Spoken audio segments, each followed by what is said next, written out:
This is our new 6.0 toe 2025. This is except made for toe board, performance kiteboard blanks, but also professional surfboard or performance surfboards.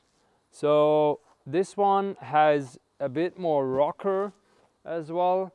You can fit in all kind of performance models. It is a bit more dialed in, so it's a thinner nose, thinner tail, but still a bit versatility in it.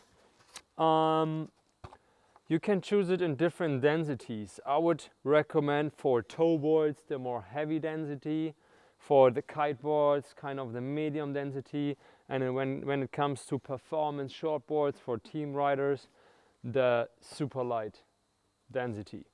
So this blank has a huge range, but it is according to the different densities which model it's gonna get in the end. Really good shape, really cool model, fast shaping in the CNC or hand shaping as well.